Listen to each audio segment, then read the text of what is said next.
My people, we have a problem. Our seal, one of our seals in this nation is the 14th Amendment, Birthright Citizenship Clause. And that seal is being stolen out from under us right before our very eyes. The history of 1866 confirms the following. The Citizenship Clause was designed as an airtight constitutional seal to ensure that the status of freedmen could never again be debated, voted away, or stripped by a racist court or state. Now, the drafters used the phrase all persons, quote unquote, all persons, specifically to leave no loophole for someone to later claim that our ancestors and their descendants, us, was not a person or not subject to jurisdiction. The intent of the 14th Amendment Birthright Citizenship Clause was to ensure that recently freed persons and their descendants, us, we freedmen, could never be denied citizenship. It was worded this way, the way it was, to prevent any type of workaround. Now here we are in 2026, and there are those who are revisioning that the 14th Amendment Birthright Citizenship Clause was drafted for the entire world. Standing in 2026, the revisioning is where that specific reparative protection for we freedmen is expanded to apply to everyone else, is viewed by many as legal hijacking.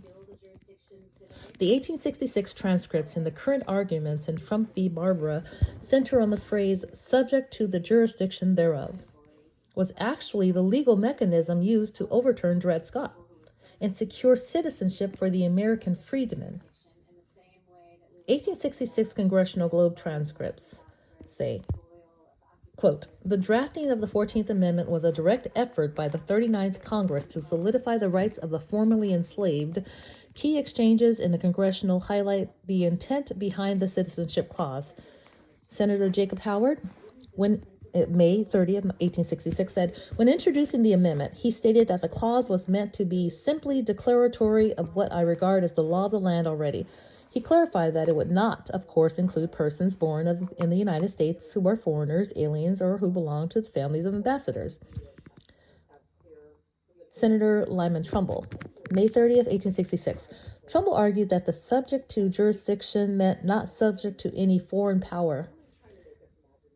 He emphasized that the purpose was to provide a universal rule that would specifically protect the newly freed slaves who were born on U.S. soil and owed no allegiance to any other nation. The Dred Scott correction. The drafters explicitly stated that this language was required because the Supreme Court and Dred Scott had claimed that descendants of the enslaved were not part of the people of the United States. By grounding citizenship and birth on the soil plus jurisdiction, they intended to make Black citizenship absolute and unchallengeable. That's it, nothing more. The workaround and the current reality, April 2026. The original guardrail. The 14th Amendment was intended to be the final word on the humanity and citizenship of the American Negro. It was supposed to be the debate to end of the debate.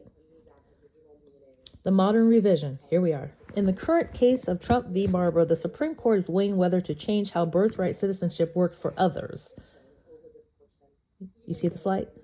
The danger many feel is that by tinkering with the clause at all, the court is again asserting its power over a right that was supposed to be absolute and untouchable for the descendants of the enslaved. The betrayal of intent. If the court rules that birthright citizenship is flexible or subject to modern policy, they are effectively saying that the 1866 seal wasn't actually permanent. To the descendants of those it was written for, this feels like the ultimate workaround, a way for the government to take back a promise that was supposed to be paid in full. When the law refuses to honor its foundational intent, it creates a vacuum of justice. And if the highest court in the land can be seemingly compromised, there is no justice in this land. Freedmen are seeing that we can get no justice in this land. I quietly keep my fingers on the pulse of our community, and our people are shifting toward collective spiritual demands. If the 2026 court revisions and 1866 promise, they are essentially admitting the written law can't be trusted to protect its primary beneficiaries. The betrayal of intent. If the court rules that birthright citizenship is flexible or subject to modern policy, we're doomed. To my people, the freedmen, we need to have the serious conversations about what is being stolen from us right in front of our eyes. They speak as though we are afterthoughts, so we are just observers while they discuss. They have literally displaced us in the whole argument of the 14th Amendment that was drafted for us.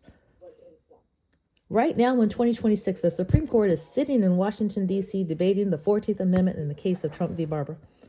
They are treating our birthright like it's a political football, but we know the truth. We know the history. The 14th Amendment's birthright citizenship clause was not an accident. It was not a general suggestion. It was a direct response to the Dred Scott decision. That wicked ruling that said our ancestors were not human and could never be citizens. The 1866 drafters, men like Jacob Howard and Lyman Trumbull, placed that clause into the Constitution as an exclusive seal for the recently freed persons and their descendants, for us, for the freedmen. They worded it exactly the way they did, all persons born and naturalized in the United States and subject to the jurisdiction of, to make it airtight. It was designed to prevent a workaround by racist states or future courts. It was a shield forged in the blood and labor of our ancestors to ensure that we could never, ever be denied our place in this land again. But look at where we stand today. We see a revisioning of our inheritance. We see the government and the courts trying to expand, dilute, and hijack a right that was bought and paid for by our lineage. They cover their ears to the intent of 1866. They treat this clause as if it belongs to the whole world, while the very people it was written for are still fighting for basic justice. There's a word for people who take what doesn't belong to them and use it for their own gain. That word is grifter.